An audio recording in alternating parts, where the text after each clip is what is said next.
चलो इस पे टाइम लगाओ।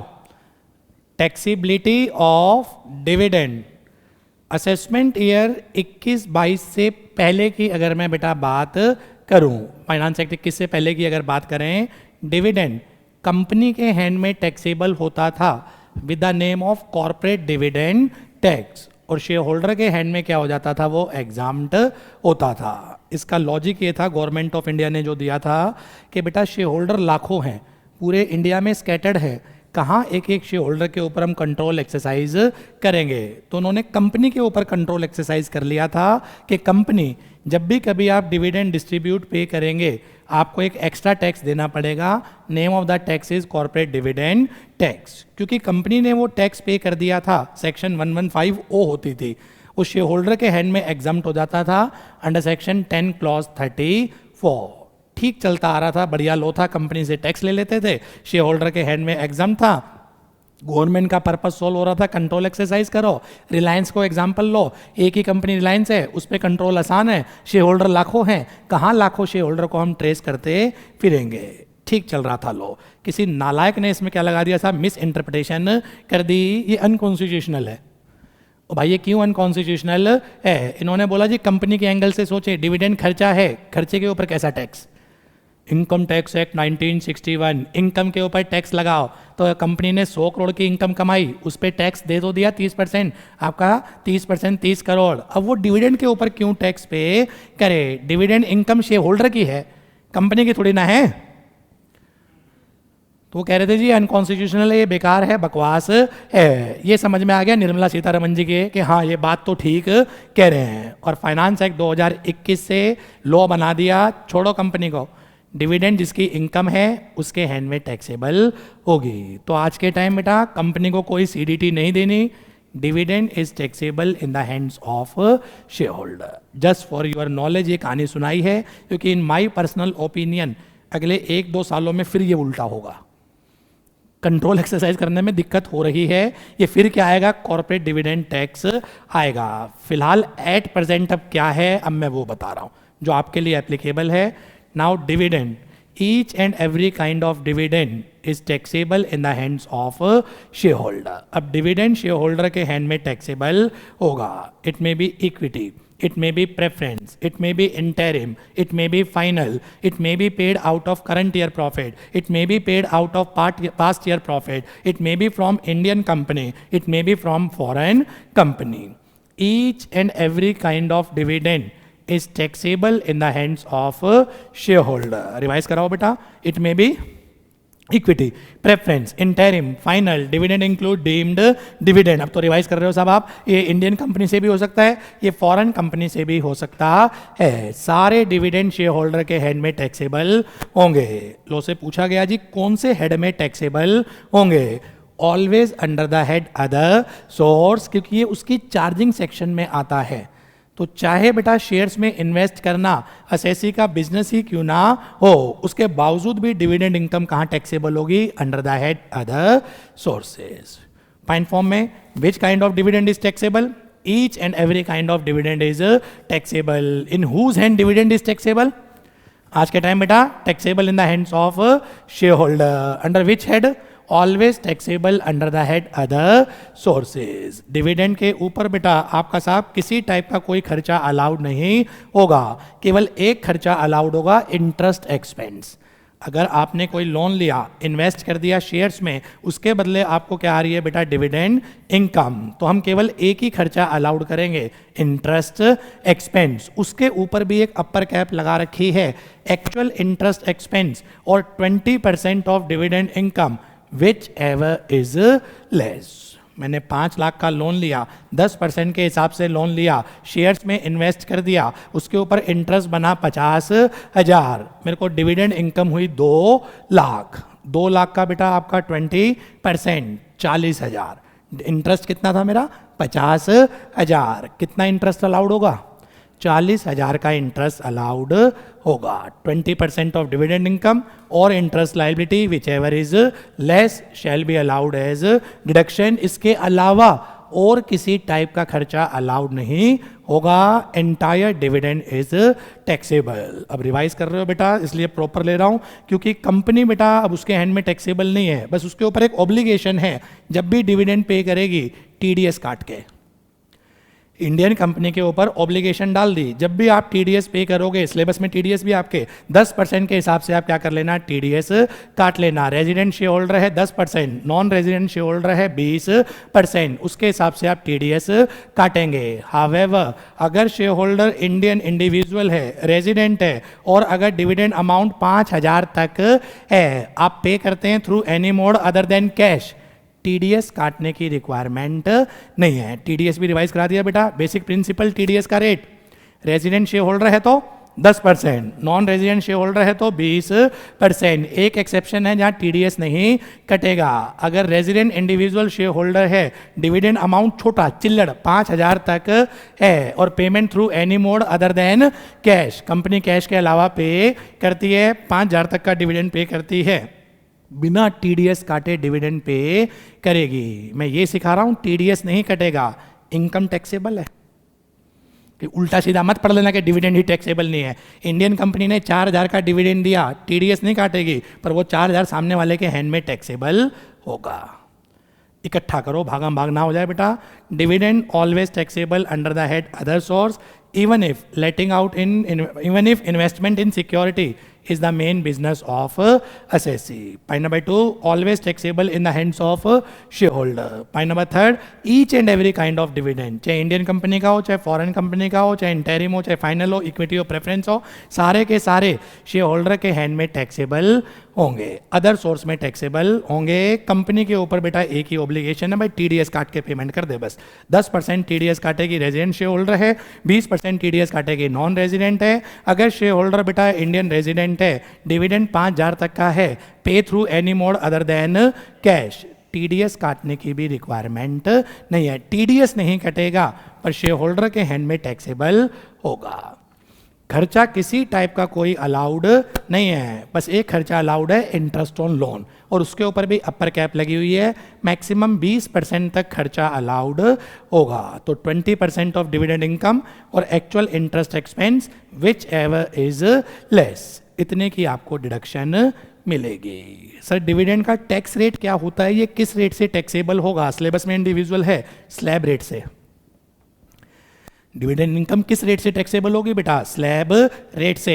एडवाइस चलता हूं साहब, सैलरी स्लैब रेट है, हाउस प्रॉपर्टी स्लैब रेट है, पीजीबीपी स्लैब रेट है, कैपिटल गेन स्पेशल रेट है, लॉन्ग टर्म कैपिटल गेन हमेशा स्पेशल रेट है, short term capital gain 111A है, स्पेशल रेट है, other than short term capital gain है, normal rate है, वो टैक्स रेट में रिवाइज कराऊंगा। अदर सोर्स कैजुअल इनकम है, स्पेशल रेट है 30%, कंसील इनकम है, स्पेशल रेट है 60%, ऑनलाइन गेमिंग है, स्पेशल रेट है 30%। वो टैक्स रेट की बातें हैं। फिलहाल डिविडेंड इनकम इसका कोई स्पेशल रेट नहीं है, ये स्लैब रेट में क्या होता है साहब, टैक्सेबल होता है। अगर मेरा केवल डिविडेंड इनकम है और कोई इनकम ही नहीं है 10 करोड़ की, तो लॉ में सरचार्ज था नील, 5, 10, 15, 25, 37% तक क्या थे सरचार्ज के रेट थे। पर अगर याद आ रहा हो, dividend pay maximum rate of surcharge 15% तक होगा, इससे ज़्यादा सरचार्ज भी नहीं होगा। तो point number 1, dividend taxable at normal rate, taxable under the head other source. और मैक्सिमम रेट ऑफ सरचार्ज कितना होता है डिविडेंड के ऊपर बेटा? 15% मैक्सिमम, इससे ज़्यादा हो ही नहीं सकता, कम हो सकता है। क्लियर यहां तक बेटा? आगे चलते हैं साहब। इसके बाद हमने पढ़ा डिविडेंड इनकम किस साल टैक्सेबल होती है। प्रीवियस ईयर 23-24 था, उसके बुक्स ऑफ अकाउंट 23-24 के बेटा क्लोज होंगे। उसके बाद वो डायरेक्टर के पास जाएंगे सिग्नेचर के लिए, उसके बाद वो ऑडिटर पे जाएंगे बेटा आपके ऑडिट होने के लिए, फिर अगले साल 30 सितंबर तक जाके उसकी एजीएम होगी। स्टेप बाय स्टेप पता है। 23-24 के बुक्स ऑफ अकाउंट क्लोज हो गए, उसके बाद बेटा डायरेक्टर के पास जाएंगे, डायरेक्टर रिपोर्ट साइन कर इसके ऊपर, फिर इसके बाद ऑडिटर के पास जाएंगे, वो क्या करेगा, उसका ऑडिट करेगा, टाइम लगेगा 5-6 महीने, इसलिए एजीएम कंपनी लॉ में पड़ा होगा अगले साल की 30 सितंबर तक होती है। फिर उसमें एजीएम में जाके डिविडेंड क्या होगा, डिक्लेयर होगा। 23-24 का डिविडेंड जाके कब मिल रहा है, 24-25 में। ऐसे 24-25 का डिविडेंड जाके कब मिलेगा, 25-26 में। ये किस साल टैक्सेबल होते हैं, जिस साल मिलते हैं, खत्म। 23-24 का डिविडेंड 24-25 में मिल रहा है। टैक्सेबल इनकम टैक्स बड़ा क्रिस्टल क्लियर है भाई, आप अकाउंट्स में तो पिछले साल में दिखाएंगे, प्रोविजन बनाते हैं, पर ये टैक्सेबल इनकम टैक्स में किस साल होगा? जिस साल डिविडेंड आपको एक्चुअल में रिसीव हो रहा है। तो इंटरिम में तो फंसेंगे ही नहीं, साल में कमाया, साल में डिविडेंड दे दिया, वो उसी साल टैक्सेबल हो जाएगा। फाइनल डिविडेंड में परेशान कर सकता है एमसीक्यू में, वो है 23-24 का, मिल रहा है 24-25 में। टैक्सेबल किस साल होता है बेटा? जिस साल ये आपका रिसीव होता है। ठीक है जी, आगे चलें ध्यान से। एक कंपनी है एक्स लिमिटेड, 100% इनकम उसकी एग्रीकल्चरल इनकम है। Agricultural income income tax act में क्या होती है? एग्जाम्प्ट होती है। तो उसने इनकम कमाई 100 करोड़, टैक्स लायबिलिटी निल। एक कंपनी 100% इनकम उसकी एग्रीकल्चरल इनकम है from India, income agricultural income from India exempt होती है। 100 करोड़ की इनकम कमाई वो क्या हो जाएगी बेटा? एग्जाम्प्ट होगी। उस कंपनी ने अगर डिविडेंड दिया, उसका क्या हो? ऐसी कंपनी भी डिविडेंड तो देती होंगी, उनका डिविडेंड टैक्सेबल हो या ना हो? Losses yes, dividend income always taxable. Company की ओरिजिनल इनकम पे टैक्स है या नहीं है, हमें इससे मतलब नहीं है। Dividend income always taxable in the hands of share holder and taxable under the head other source and taxable as per normal rate. खर्चे अलाउड नहीं होंगे, एक खर्चा अलाउड है केवल interest expense, maximum up to 20% of dividend income. इसके बाद बस केवल डेफिनेशन बचती थी बेटा। डेफिनेशन ऑफ डिविडेंड उसमें था A B C, section 2 clause 22, A B C D E F. उससे पहले मैं वहां जाऊं, यहां तक इसको एक बार कंप्लीटली वाइंड अप करो पॉइंट फॉर्म में। आज के टाइम डिविडेंड किसके हैंड में टैक्सेबल है? In the hands of share holder. किस टाइप के डिविडेंड शेयर होल्डर के हैंड में टैक्सेबल है? Each and every kind. वो शेयर्स पे भी हो सकता है, वो यूनिट्स पे भी हो सकता है, वो इंडियन कंपनी का भी हो सकता है, फॉरेन कंपनी का भी हो सकता है, इक्विटी भी हो सकता है, प्रेफरेंस भी हो सकता है। नंबर 3, डिविडेंड कौन से हेड में टैक्सेबल होता है? Always under the head other sources even if investment in security is the main business of SSC. Sir क्या कोई खर्चा भी अलाउड होता है? आंसर इज नो, केवल एक खर्चा अलाउड है, इंटरेस्ट एक्सपेंस, उसके ऊपर भी अपर कैप लगी हुई है। डिविडेंड इनकम का 20% बेटा, और actual interest expense which ever is less. Sir किस रेट से डिविडेंड इनकम टैक्सेबल होती है? नॉर्मल रेट, जो स्लैब रेट होता है उस रेट से ये टैक्सेबल होती है। और सरचार्ज के ऊपर एक अपर कैप है, कितना मर्जी डिविडेंड इनकम होता रहे, करोड़ों अरबों में क्यों ना हो, मैक्सिमम रेट ऑफ सरचार्ज 15% तक होगा। कंपनी की अपनी इनकम टैक्सेबल है या नहीं है? पर अगर बेटा कंपनी ने डिविडेंड दिया जिसकी अपनी इनकम एग्जम्प्ट है, वो डिविडेंड हमेशा क्या होगा साहब? टैक्सेबल होगा। डिविडेंड इनकम किस साल टैक्सेबल होती है बेटा? जिस साल डिविडेंड रिसीव होता है उस साल डिविडेंड इनकम टैक्सेबल होती है। अब दिक्कत क्या हुई थी? इनकम टैक्स और कंपनी लॉ में थोड़ी कॉन्ट्राडिक्शन थी। कंपनी लॉ में डिविडेंड केवल कैश होता है बेटा, मतलब बैंक वाला। Dividend in kind is not the dividend under companies act. Companies act जो रिकॉग्नाइज करता है वो केवल कैश डिविडेंड को रिकॉग्नाइज करता है। Dividend in kind is not the dividend as per companies act. आप जैसे पढ़े लिखे थे इंडस्ट्री में, उन्होंने लूप होल निकालना शुरू कर दिया था। उन्होंने कैश में डिविडेंड बांटना बंद कर दिया था। शेयर होल्डर को बुलाया, तू पंखा ले जा, तू टेबल ले जा, तू चेयर ले जा, असेट बांटनी शुरू कर दी थी। कैश देते, मैं कंपनी, आप मेरे शेयर होल्डर, मैंने आपको बुलाया, बात सुन इधर आ, अगर तुझे मैं कैश दूंगा तेरे हैंड में टैक्सेबल होगा। तू एक काम कर, एसेट ले जा, चेयर ले जा, मार्केट में बेच लियो। ये कह रहा है जी इससे पर्पस क्या सॉल्व होगा? कंपनीज एक्ट में लिखा है dividend in kind is no dividend, बच जाएंगे। पीछे पीछे इनकम टैक्स पहुंच गया था, अगर एसेट बांटी तो ये भी डिविडेंड मान लिया जाएगा। फिर याद करो ना, मैंने ऐसे सिखाया था, कंपनी ने अब भी हिम्मत नहीं आ रही, शेयर होल्डर को बुलाया, बात सुन इधर आ, तुझे कैश देंगे तो मरेंगे, एसेट देंगे तो मरेंगे, तू कंपनी के डिबेंचर ले जा, कंपनी के बॉन्ड और डिबेंचर ले जा। अब बॉन्ड और डिबेंचर ना तो कैश है ना असेट है, कंपनी की लाइबिलिटी है। फिर लूप होल निकल गया था, पीछे पीछे इनकम टैक्स पहुंच गया था। अगर इनको बॉन्ड और डिबेंचर दे दिए, ये भी डिविडेंड मान लिया जाएगा। कंपनी ने अब भी मोरल लूज नहीं किया बेटा। कंपनी ने शेयर होल्डर को बुलाया, बात सुन इधर आ, तुझे कैश देंगे तो मरेंगे, तुझे एसेट देंगे तो मरेंगे, बॉन्ड डिबेंचर देंगे तो मरेंगे, तू बोनस शेयर ले जा।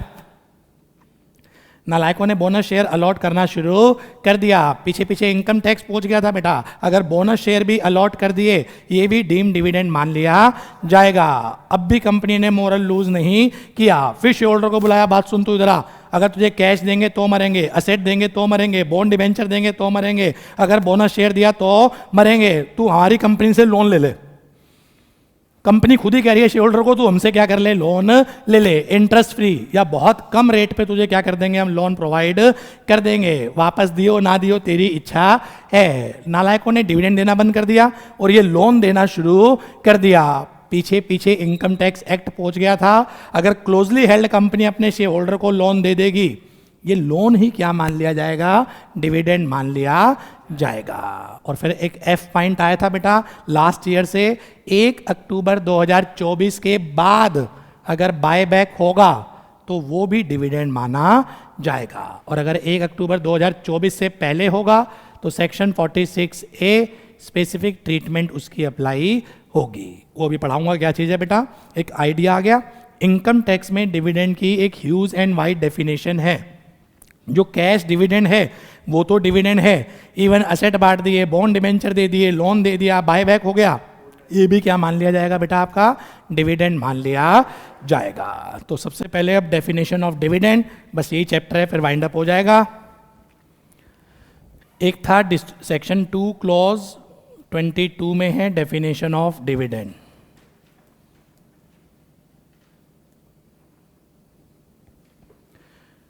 इसके 6 पार्ट हैं, A, B, C, D, E, F।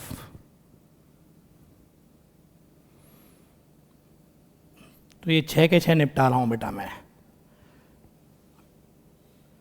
Distribution of asset by company to share holder.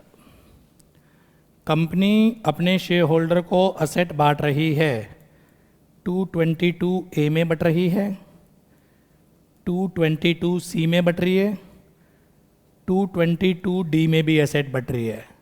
Timing difference है, तीनों में असेट बट रही है। A, when company is a going concern,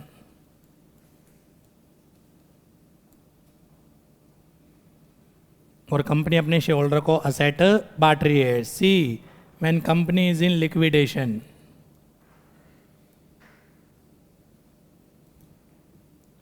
D, at the time of reduction of capital. तो अगर company ने अपने shareholder को बेटा असेट डिस्ट्रीब्यूट करी, when company is a going concern A लगेगा, when company is in liquidation C लगेगा, at the time of reduction of capital point D लगेगा। इन तीनों केस में बेटा डिविडेंड माना जाएगा, टैक्सेबल होगा इन the hands of share holder. कितना टैक्सेबल होगा, जो असेट बटी उसकी फेयर मार्केट वैल्यू लो, शेयर होल्डर के एंड में टैक्सेबल कितना होगा, fair market value of asset, so distributed इसको लो, इसको कंपेयर कर दो कंपनी के रिजर्व से, whether capitalise or not. Reserve चाहे कैपिटलाइज हो चाहे कैपिटलाइज ना हो, fair market value of asset or accumulated reserve whichever is less, इतना शेयर होल्डर के हैंड में टैक्सेबल होगा। असेट की फेयर मार्केट वैल्यू है बेटा 10 लाख, एक्यूमुलेटेड रिजर्व्स हैं 12 लाख, तो 10 और 12 which ever is less, share holder के हैंड में 10 लाख टैक्सेबल होगा। असेट की fair market value 10 lakh, accumulated reserve 6 lakh, 10 और 6 बेटा आपका 6 लाख टैक्सेबल होगा। असेट की fair market value 10 lakh, company के रिजर्व ही नहीं है, nothing shall be taxable. Reserve से क्यों कंपेयर किया, क्या लॉजिक समझाया था बेटा, अब सीधा ही बोलता हूँ साहब, रिवाइज कर रहे हैं। लॉजिक ये था, अगर कंपनी एसेट ना बांटती, डिविडेंड देती, तो डिविडेंड देती तो भी कहाँ से देती, रिजर्व से देती, और मैक्सिमम रिजर्व से ज़्यादा डिविडेंड नहीं हो सकता। तो इसलिए लॉ ने बोला था बेटा असेट को कंपेयर कर दो accumulated reserve whichever is less, इतना डिविडेंड मान लिया जाएगा। ठीक है जी, 3 निपट गए, A, C, D, तीनों में असेट डिस्ट्रीब्यूट होती है, डिफरेंस टाइमिंग का है। A, when company is a going concern, see when company is in liquidation. D at the time of reduction of capital. एक तरफ से कैपिटल कम हो रही है, ओवर कैपिटलाइज कंपनी है बेटा, शेयर की फेस वैल्यू 10 है, घटा के 6 रुपये कर दी, तो शेयर होल्डर को 4 रुपये वापस दे रहे हैं, तो एक तरफ से कैपिटल कम, तो दूसरी तरफ से क्या कम होएगा, असेट कम होगी। इसको भी क्या माना जाएगा, डिविडेंड माना जाएगा। एबीसी समझ में आ गया। Section 2 clause 22 sub clause B, ये था बेटा अगर कंपनी प्रेफरेंस शेयर होल्डर को बॉन्ड देती है, डिबेंचर देती है, बोनस शेयर देती है प्रेफरेंस वालों को, ट्रीटेड एज डीम्ड डिविडेंड। और अगर कंपनी इक्विटी शेयर होल्डर को बॉन्ड देती है, डिबेंचर देती है, ट्रीटेड एज डिविडेंड। क्या चीज़ मिसिंग थी बेटा, बोनस शेयर। तो एक सेंटेंस बोला था, bonus share allotted to preference shareholder treated as deemed dividend, bonus share allotted to equity shareholder not treated as deemed dividend. Logic क्या दिया था इसका, प्रेफरेंस वालों को बोनस देंगे तो डीम्ड डिविडेंड माना जाएगा, इक्विटी वालों को बोनस देंगे तो डीम्ड डिविडेंड नहीं माना जाएगा। क्या लॉजिक था,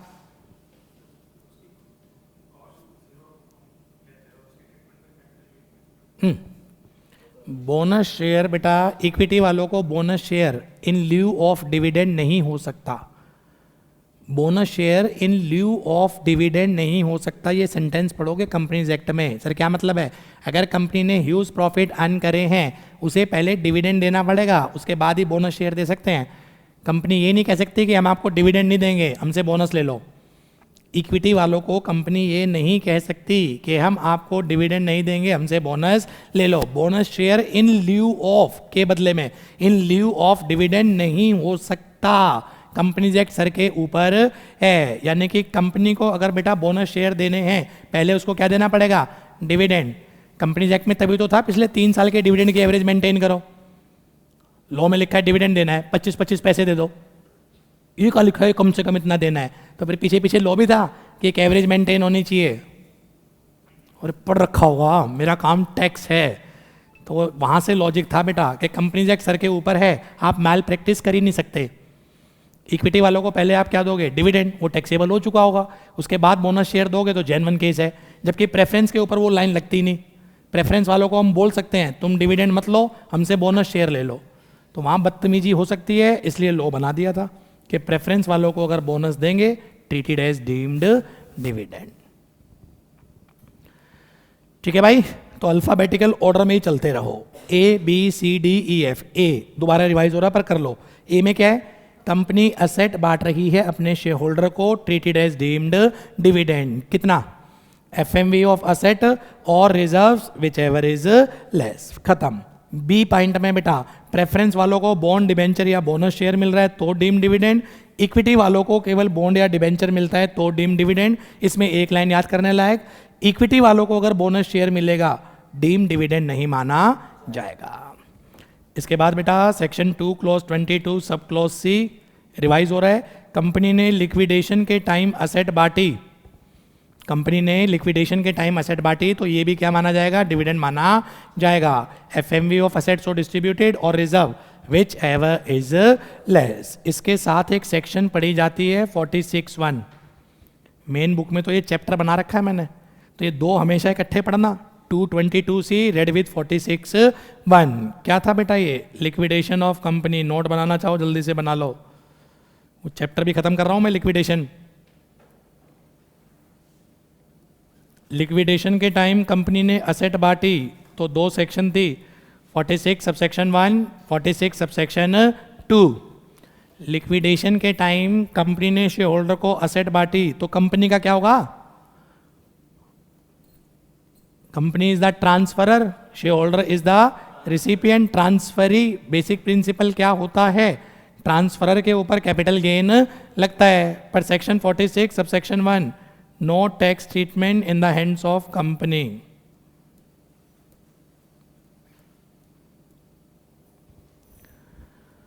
no tax treatment in the hands of company, company के हैंड में इसकी कहीं कोई ट्रीटमेंट नहीं है। Shareholder shall be chargeable to capital gain, shareholder shall be chargeable to capital gain. तो लिक्विडेशन में कंपनी का कुछ नहीं होगा, शेयर होल्डर के ऊपर क्या लगेगा बेटा, कैपिटल गेन लगेगा। शेयर होल्डर के ऊपर क्यों लग रहा है, क्योंकि उसको अपने शेयर्स के बदले कंसिडरेशन मिल रहा है। कंपनी का लिक्विडेशन हो रहा है, वो अपने शेयर सरेंडर करेगा क्योंकि कंपनी खत्म हो रही है, और उसके बदले उसको क्या मिल रहा है, कंसिडरेशन मिल रहा है। तो 46 सबसेक्शन 2 शेयर होल्डर के हैंड में कैपिटल गेन लगा दो। 46 सबसेक्शन 2 शेयर होल्डर के हैंड में कैपिटल गेन लगा दो। स्क्रीन पे देखते रहना किस वैल्यू पे कैपिटल गेन लगाएं। लिक्विडेशन के टाइम कैश मिला, भाई वो ले ले, सिखाना याद हो तो। लिक्विडेशन के टाइम कैश मिला वो ले लो। शेयर होल्डर को लिक्विडेशन के टाइम कोई असेट मिली, उसकी एफएमवी ले लो। इसमें से माइनस कर दो deem dividend under section 222C। क्यों माइनस कर दो, ये तो ऑलरेडी टैक्स हो चुका है अदर सोर्स में, नहीं डबल टैक्सेशन हो जाएगा। लिक्विडेशन के टाइम डीम डिविडेंड भी तो मान रखा है। सर मुझे लिक्विडेशन के टाइम कैश मिला 100 रुपये, मुझे लिक्विडेशन के टाइम असेट मिली फेयर मार्केट वैल्यू 500 रुपये, तो लिक्विडेशन के टाइम मुझे टोटल कितना मिला 600 रुपये, हाइपोथेटिकल फिगर है। सर डीम डिविडेंड 350 तो मेरे हैंड में वैसे ही मान रखा है, डीम डिविडेंड मेरे हैंड में हाइपोथेटिकल फिगर है सब, 350 का मेरा क्या है साहब, डीम डिविडेंड है। तो बाकी जो बचेगा ये बचेगा full value of consideration. Capital gain नहीं है ये, फुल वैल्यू ऑफ कंसीडरेशन। इसमें से माइनस कर लो कॉस्ट ऑफ एक्विजिशन या index cost of acquisition. Cost of acquisition किसकी माइनस होती थी भाई, किस चीज़ की कॉस्ट, शेयर्स की, याद रखना किस चीज़ की कॉस्ट, शेयर्स की कॉस्ट। तो 222C एग्जाम में नहीं आता, ये 46(1) आ जाता है, 46(1) और 46(2). तो tax treatment at the time of liquidation of company, तेजी से कंपनी के हैंड में कुछ नहीं होगा, शेयर होल्डर के हैंड में क्या लगेगा बेटा, कैपिटल गेन लगेगा। ऐसे बोल दो शेयर होल्डर दो जगह फंसेगा, अदर सोर्स में फंसेगा डीम डिविडेंड और 46(2) में फंसेगा आपका कैपिटल गेन। लिक्विडेशन के टाइम और प्योरीफाई करूं, शेयर होल्डर दो जगह फंसता है, एक तो डीम डिविडेंड माना जाता है 222C में, और एक कैपिटल गेन। कैपिटल गेन कैसे निकालेंगे, जो कैश मिला कैश ले लो, जो असेट मिली उसकी फेयर मार्केट वैल्यू ले लो, उसमें से माइनस कर दो deem dividend under section 222C। Minus इसलिए कर रहे हैं क्योंकि ये ऑलरेडी टैक्सेबल हो रहा है अदर सोर्स में, अगर यहाँ से माइनस नहीं करा तो डबल टैक्सेशन हो जाएगा। ठीक है जी, ये हो गया full value of consideration. Minus कर दो कॉस्ट ऑफ एक्विजिशन या इंडेक्स कॉस्ट ऑफ एक्विजिशन।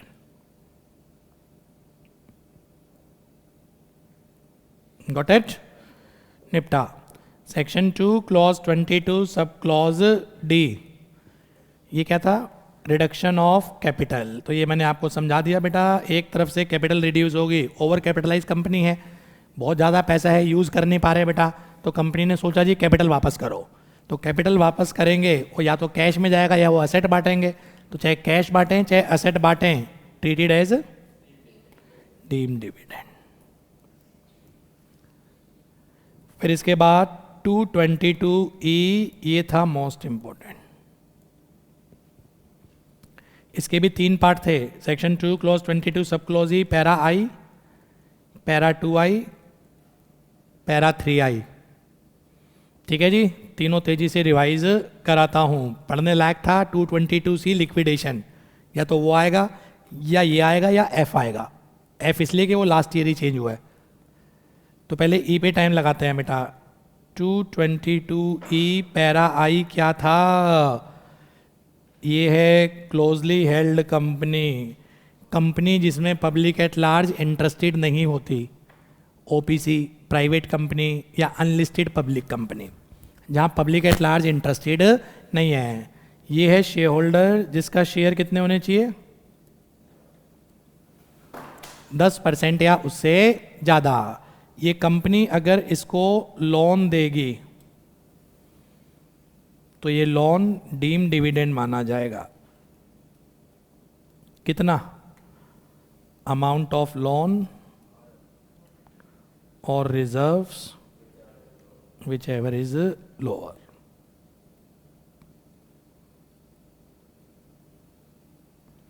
किसके एंड में टैक्सेबल होगा बेटा? Share holder.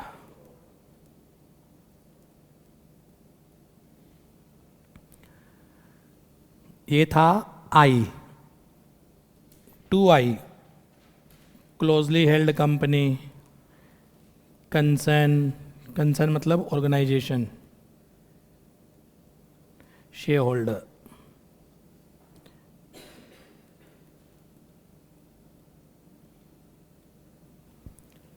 शेयर होल्डर का इसमें कितने परसेंट शेयर थे? शेयर होल्डर का इस ऑर्गेनाइजेशन में सब्सटेंशियल इंटरेस्ट. और पूरे इनकम टैक्स में मैंने क्या बताया था? सब्सटेंशियल इंटरेस्ट का मतलब कंपनी है तो 20% या उससे ज़्यादा शेयर, अदर देन कंपनी है तो 20% या उससे ज़्यादा प्रॉफिट शेयरिंग. पूरे इनकम टैक्स में सब्सटेंशियल इंटरेस्ट का मतलब क्या है?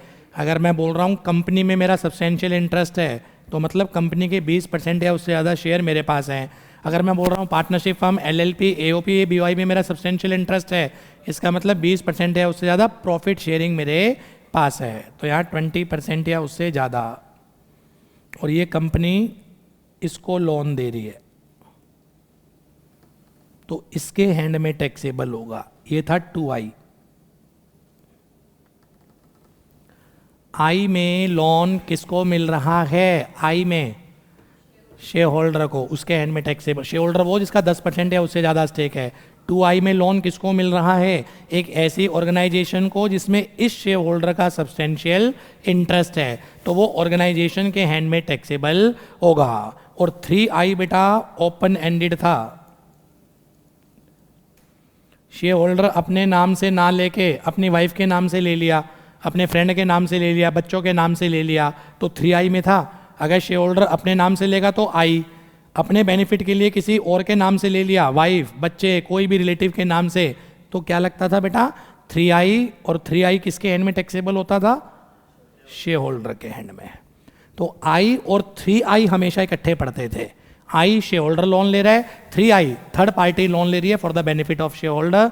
दोनों केसेस में टैक्सेबल होता था इन the hands of share holder. और 2I में कौन लेता था बेटा? आपका कंसर्न, जिसमें शेयर होल्डर का सब्सटेंशियल इंटरेस्ट है, वो कंसर्न के हैंड में टैक्सेबल होगा. और तीनों ही केसेस में टैक्सेबल कितना होता था? अमाउंट ऑफ लोन और accumulated reserve whichever is less. फिर इसमें मैंने कुछ सुप्रीम कोर्ट के केस पढ़ाए थे, नाम तो याद नहीं करना था. फैक्ट्स बेटा. नंबर 1, शेयर होल्डर ने अगर लोन रीपे कर दिया अलॉन्ग विद इंटरेस्ट रीपे कर दिया, क्या डीम डिविडेंड माना जाए? यस. कुछ नहीं पढ़ के आए, नालायक हो. शेयर होल्डर चाहे रीपे भी क्यों ना कर दे, ये तो भी डीम डिविडेंड माना जाएगा. Repayment is not the criteria. अगर क्लोजली हेल्ड कंपनी है और शेयर होल्डर का 10% या उससे ज़्यादा स्टेक है तो भैया लोन हमेशा टैक्सेबल होगा. Repayment is not the criteria.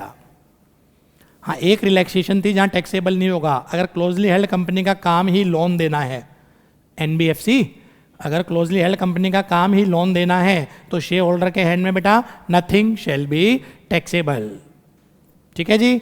Next इसके बाद ये था बेटा एंटायर लोन टैक्सेबल होता था, प्रपोर्शनेट शेयर होल्डिंग टैक्सेबल नहीं होती थी. अराती देवी, एक सुप्रीम कोर्ट का केस पढ़ाया था बेटा मैंने. अराती देवी के कंपनी में 15% शेयर थे. कंपनी ने उसको लोन दिया 10 लाख का. कंपनी के रिजर्व थे 1 करोड़. तो 10 लाख और 1 crore which ever is less, कितना टैक्सेबल हो गया? 10 लाख. अराती देवी कह रही थी 10 लाख का 15% टैक्सेबल करो. मेरे पास तो शेयर ही कितने हैं? 15% है. तो लॉ ने क्या बोला था? प्रपोर्शनेट कुछ नहीं होगा. शेयर होल्डिंग हट जाओ, अमाउंट ऑफ लोन और क्या था बेटा आपका? Reserve, whichever is less इतना टैक्सेबल होगा. सुना? और सबसे लास्ट में क्या चीज आई थी बेटा? Buy back. उसको लिख लो, ये चेंज हुआ है, आना चाहिए इस बार. बाय बैक 30 सितंबर तक हुआ है या बाय बैक 30 सितंबर के बाद हुआ है?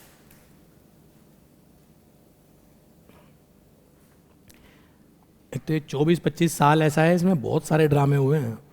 कैपिटल गेन, उसमें चेंज, अगले साल सिंप्लीफाइड हो गया सब, 25-26 में सब सिंप्लीफाइड हो गया, क्योंकि सारा ही उसके बाद है, 23 के बाद। इसी साल का ड्रामा है बस ये। पढ़ो भाई, बायबैक 30 सितंबर तक हुआ है या बायबैक बेटा 30 सितंबर के बाद हुआ है?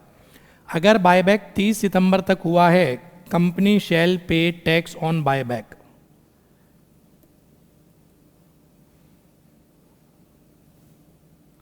At the rate of 23.296। कैसे आया था ये? 20% टैक्स रेट था, 12% सरचार्ज था, 4% सेस था।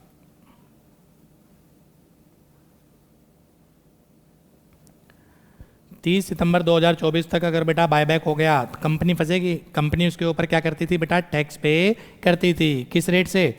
23.296। किस अमाउंट के ऊपर? कंपनी ने बायबैक में जो अमाउंट पे किया उसको ले लो, माइनस कंपनी को मिला कितना था जब ये शेयर इशू करे थे, amount receive by company at the time of issue. इस बैलेंस को क्या नाम देते थे बेटा हम? Distributed income. इसके ऊपर लगता था 23.296। और क्योंकि कंपनी ने पे कर दिया था शेयर होल्डर के हैंड में, exempt.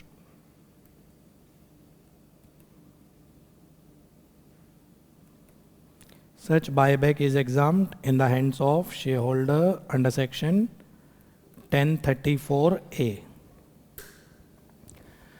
To the best of my knowledge, ये एग्जाम में नहीं आएगा, क्योंकि जो चीज़ खत्म हो जाती है बेटा वो नहीं पूछते।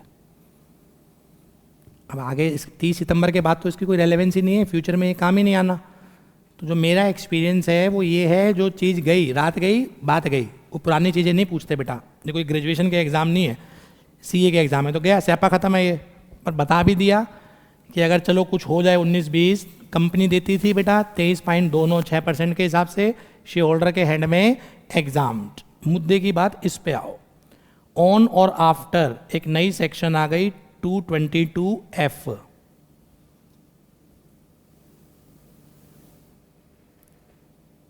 कंपनी का कुछ नहीं होगा, उसको तो हटाओ।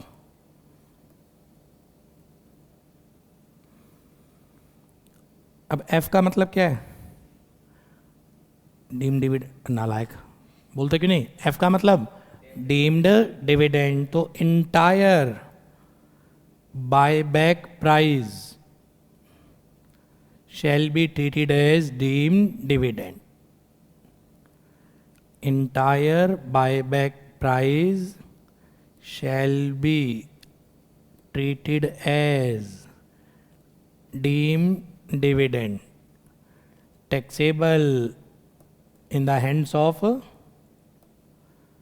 shareholder under the head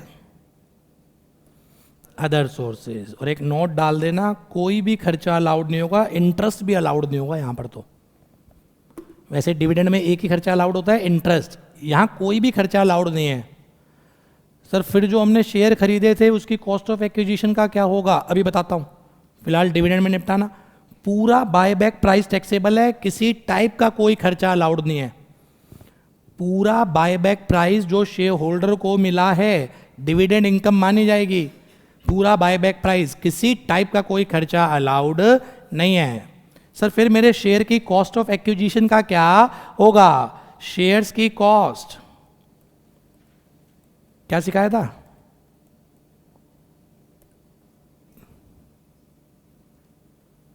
यार तुम क्या कर रहे हो यार? क्या सिखाया था? Capital loss. Sir short term या long term? Depend upon period of holding. Short term या long term depend upon period of holding. Listed share का बायबैक 12 महीने के बाद होगा, लॉन्ग टर्म। अनलिस्टेड शेयर 24 महीने। लिस्टेड शेयर में 12 महीने देखते थे बेटा, अनलिस्टेड शेयर में 24 महीने। सरकार को ज़्यादा बेनिफिट इसमें है। देखा जाए तो यार ये ठीक है। यहाँ पर फिर वही दिक्कत थी, कंपनी बायबैक कंपनी के लिए खर्चा है, वो बायबैक कंपनी के लिए तो खर्चा है, वो खर्चे के ऊपर टैक्स क्यों दे? लग रहा है करें क्या, पर हट गया। अब जैसे वो डिविडेंड हट गया था तो ऐसे ये भी हट गया, तो भैया इन्होंने क्या बना दिया, अब बायबैक जो मिला उसको तो मान लो डिविडेंड, और जो कॉस्ट ऑफ एक्विजिशन थी कन्वर्ट हो जाएगा किसमें, वो कैपिटल लॉस, शॉर्ट टर्म या long term depend upon period of holding. Listed share में 12 महीने चेक करते हैं, अनलिस्टेड शेयर में 24 महीने। ये है इन टोटलिटी डिविडेंड चैप्टर। पढ़ने लायक मैं जो बता रहा हूं बेटा, 222C रेड विद 46 सबसेक्शन 2, वो कैपिटल गेन वाला शेयर होल्डर के एड में कैपिटल गेन लगेगा। 222E ये आता है एग्जाम में, या फिर अब ये आएगा 222F।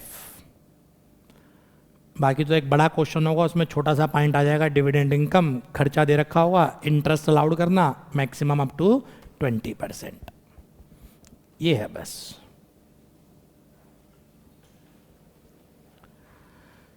ठीक है, तो वाइंड अप हो गया बेटा अपना अदर सोर्स का एक टॉपिक, डिविडेंड।